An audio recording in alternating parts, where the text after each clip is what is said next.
अस्सलामु अलैकुम वरहमतुल्लाहि वबरकातुह।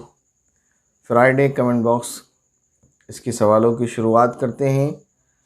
कुछ सवालात पहले के रह गए, उनके साथ पहला सवाल हमारी एक बहन ने किया था, सल्लल्लाहु अलैहि वसल्लम या दुरूद शरीफ की क्या फ़जीलत है। दुरूद शरीफ की बहुत सारी फ़जीलत है कि अगर उसको बयान किया जाए तो वक्त कम पड़ जाए। इस पर ही फ़ज़ाइल दुरूद पर ही बहुत सारी किताबें लिखी हुई हैं। मुख्तसर और सबसे अहम मैंने आपको ये बताया था, कई वीडियोस में बताया है कि दुरूद शरीफ की ये फ़जीलत है कि जो शख्स जितना ज़्यादा दुरूद शरीफ पढ़ेगा वो नबी पाक सल्लल्लाहु अलैहि वसल्लम के क़यामत के दिन और जन्नतुल फिरदौस में उतना ही करीब होगा। हमारी एक बहन ने उन्होंने सवाल किया, क्राइम पेट्रोल और सावधान इंडिया जैसे शो देख सकते हैं। ये इसलिए देखते हैं कि अगर ऐसी मुसीबत हम पर आ जाए तो हम इससे बच सकें। नहीं देखना चाहिए। इन मुसीबतों से बचने के और भी बहुत सारे तरीक़े हैं और कोशिश करें, दुआ करें अल्लाह रब्बुल इज़्ज़त से कि ऐसी मुसीबत आई ही ना हमारे ऊपर। बहरहाल इस तरह के शो नहीं देखना चाहिए। हम नमाज़ पढ़ते हैं, गुनाहों से बचने की कोशिश भी करते हैं, तो ये यकीन उम्मीद रख सकते हैं कि हम अल्लाह हमें जन्नत अता फ़रमाए, या फिर ये तकब्बुर कहलाएगा? बिल्कुल नहीं।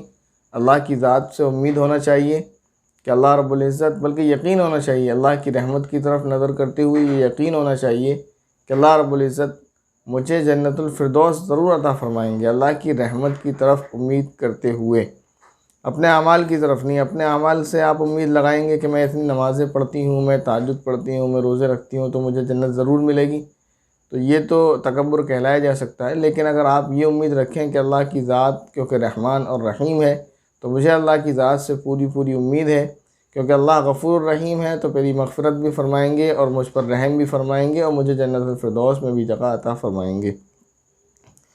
एक बहन का सवाल है, शौहर और बीवी एक दूसरे से मोहब्बत का इज़हार करने के लिए गीत सॉन्ग गा सकते हैं या नहीं। तो देखिए, वो अशार जिसमें इज़हार मोहब्बत है या ऐसे ही वो कलाम जो शायरों ने पढ़े हैं तो वो पढ़े जा सकते हैं, आपस में कोई हर्ज नहीं है। अलबत्ता गाने नहीं गाना चाहिए। हमारी एक बहन ने सवाल किया, मुफ्ती साहब मैंने 16 तक कुरान के पारे पढ़े हैं और उसके आगे से मेरी बहन ने, ये हमने कुरान पूरा किया है अपनी बहन के 40वें पर। अब मैं 16 से कंटिन्यू करूं या स्टार्टिंग से पढ़ूं? Please please reply. अक्सर देखा जाता है कि लोग ये समझते हैं, यही मसला रमज़ान में भी आता है कि हमारे रमज़ान से पहले के इतने पारे पड़े हुए हैं तो क्या हम आगे शुरू करें या रमज़ान में नया कुरान शुरू करें? तो दोनों ही सवालात का यही जवाब है कि आपने जितना पढ़ लिया है उससे आगे पढ़ें। शुरू से शुरू करने की ज़रूरत नहीं है, क्योंकि जो आपने पढ़ा है वो किसी को बख्श देने से या जो आपने पढ़ा है वो रमज़ान का महीना आ जाने से ख़त्म नहीं हो जाता। हमारे एक भाई इरफान मलिक, वो सवाल कर रहे हैं, मुफ्ती साहब 2 सजदों के दरमियान क्या पढ़ा जाता है? 2 सजदों के दरमियान जब बैठते हैं आप जलसे में तो एक दुआ पढ़ी जाती है छोटी सी। वो दुआ ये है, अल्लाहुम्मा ग़फ़िरली वरहमनी वहदिनी वआफ़िनी वरज़ुक़नी वरफ़अनी वजबुरनी। इसको आप सिर्फ़ अल्लाहुम्मा ग़फ़िरली भी पढ़ लें तो भी काफ़ी है। इसके बाद हमारे एक भाई ने सवाल किया है, मुफ्ती साहब मुसलमान का क्या मतलब है? किसे मुसलमान कहा जाता है? मुसलमान उसे कहते हैं, मुसलमान के असल माना है अल्लाह और रसूल की इताअत करने वाला। जो अल्लाह और रसूल की इताअत और फरमाबरदारी करता है वो शख्स मुसलमान कहलाता है। और फिर उसी में आ जाते हैं कि अल्लाह पर यकीन रखना, ईमान रखना, नमाज, रोज़ा, हज, ज़कात वगैरह सारी चीज़ें। इशा की नमाज़ 10 बजे पढ़ी थी तो 12 बजे तहज्जुद की नमाज़ पढ़ सकते हैं। बिल्कुल, आपने 10 बजे इशा की नमाज़ पढ़ी है, आप इशा की नमाज़ की 17 रकात पढ़कर 10:30 बजे भी तहज्जुद की नमाज़ पढ़ सकते हैं, अगर आपको फ़ौरन सोना है तो। यानी ख़ुलासा ये है कि या तो आप सोकर उठें तब तहज्जुद पढ़ें या सोने से पहले पहले पढ़ें। हमारे एक भाई हैं अबू सईद अंसारी, वो कह रहे हैं, मुफ्ती साहब अस्सलाम वालेकुम। वालेकुम अस्सलाम। मेरा सवाल है, कमेंट बॉक्स में शामिल ज़रूर करें। मेरा सवाल है कि जो अज़ान देते हैं उसमें अल्लाहु अकबर में पेश लगा सकते हैं या ज़बर? बहुत कन्फ्यूज़न है, प्लीज़ बताएं मुफ्ती साहब। कोई पेश लगा कर पढ़ता है तो कोई ज़बर। अगर बात करते हैं आप अल्लाहु अकबर के हा की, अल्लाहु की, तो इस पर तो पेश लगेगा, ज़बर नहीं लगा सकते। और अगर बात करें अल्लाहु अकबर के रा की तो अल्लाहु अकबरू, ना रा पे पेश पढ़ेंगे, ना अकबरा, ना रा पे ज़बर पढ़ेंगे, साइलेंट होगा अल्लाहु अकबर। हमारे एक भाई हैं शहबाज ख़ान, वो सवाल कर रहे हैं, मुफ्ती साहब अगर ये गलती इमाम साहब के पीछे हो जाए तो जैसे हमने इमाम साहब के सलाम फेरने से पहले एक तरफ सलाम फेर लिया फिर एकदम ध्यान दिया तो क्या नमाज ख़त्म हो जाएगी? मसला ये है कि किसी शख्स ने नमाज में जब शामिल हुआ कि जब इमाम साहब एक दो या दो रकात पढ़ चुके थे और उसने फिर जो है इमाम साहब के साथ एक तरफ सलाम फेर दिया और फिर उसे याद आया कि उसकी नमाज़ बाकी है, तो क्या करे? वो दोबारा नमाज़ पढ़े या उसकी नमाज़ बाकी है या ख़त्म हो गई? तो इस सूरत में मसला ये है, अगर उसने इमाम के सलाम के साथ साथ फ़ौरन सलाम फेरा था और उसे याद आ गया तो फ़ौरन खड़ा हो जाए, नमाज़ मुकम्मल करे, नमाज़ हो जाएगी। लेकिन अगर इमाम का सलाम फेरने के बाद उसने सलाम फेरा थोड़ी देर के बाद या उसने दोनों सलाम फेर दिए तो फिर उसको सजदा सहव करना पड़ेगा। और पहली सूरत में कि इमाम के साथ साथ फ़ौरन सलाम फेरा है कि इमाम भी कह रहा है अस्सलामु अलैकुम व रहमतुल्लाह और इसने फ़ौरन सलाम फेर दिया, तो ऐसी सूरत में सजदा सहव वाजिब नहीं होता। हमारे एक भाई हैं शुएब पठान, वो कह रहे हैं मेरी बहन कॉमेडी यूट्यूब चैनल बनाना चाहती है, कॉमेडी यूट्यूब चैनल बना सकते हैं क्या? लड़कियां यूट्यूब चैनल चला सकती हैं? लड़कियां और इसी तरह के लड़के भी यूट्यूब चैनल जिसमें कॉमेडी और दुनियावी खुराफात हो वो यूट्यूब चैनल नहीं बनाना चाहिए। बाकी इस टॉपिक पर कि लड़कियां यूट्यूब चैनल चला सकती हैं या नहीं, मुकम्मल एक वीडियो अपलोड है, वो आप देख सकते हैं। हमारी एक बहन है, वो सवाल कर रही है मुफ्ती साहब क्या शर्मगाह को हाथ लगाने से वज़ू टूट जाता है? नहीं, इससे वज़ू नहीं टूटता। एक और सवाल है इनका, मुफ्ती साहब तो क्या मुस्लिम औरतें साड़ी नहीं पहन सकती? हमारे कर्नाटक में तो बहुत पहनती हैं औरतें। साड़ी एक ऐसा लिबास है कि जिसको पहनने के बाद भी इंसान का सतर खुला रहता है, उसमें पीठ दिखाई देती है, कमर दिखाई देती है, गला दिखाई देता है और इस तरह पेट और सीना दिखाई देता है। तो ऐसा लिबास पहनना शरीयत इस्लामी में मना है जिसमें बदन और सतर नज़र आता हो। लिहाजा जो सलवार और क़मीज़ है, जो शलवार और जंपर है, इस तरह का ड्रेस पहनना चाहिए। इस तरह का ड्रेस नहीं पहनना चाहिए जिसमें इंसान का सतर और बदन नज़र आता हो।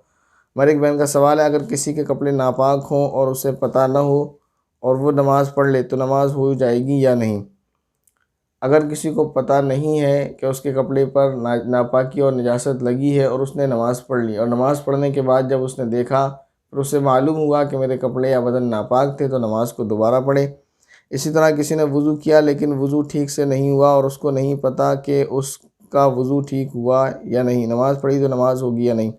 नमाज के बाद जब भी उसको इस बात का एहसास हो जाए कि मेरा वज़ू ठीक नहीं हुआ था या मेरे बदन या कपड़े नापाक थे, तो नमाज को दोबारा पढ़ेगा।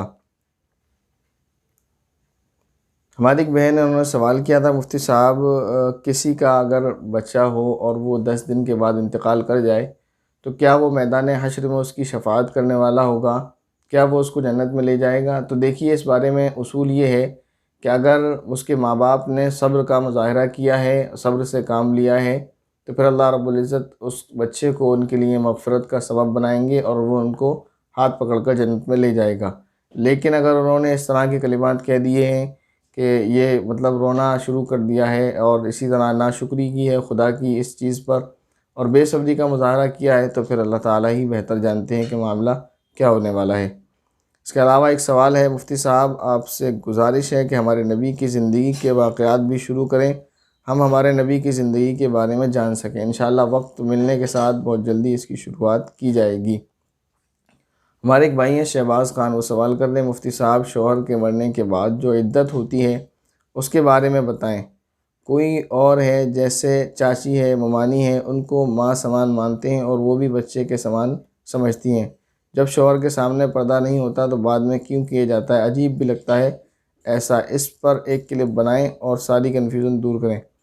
मसला ये है कि चाची हैं, ममानी वगैरह हैं, ये गैर महरम हैं आपके मामू और चाचा की ज़िंदगी में भी उनसे करना चाहिए।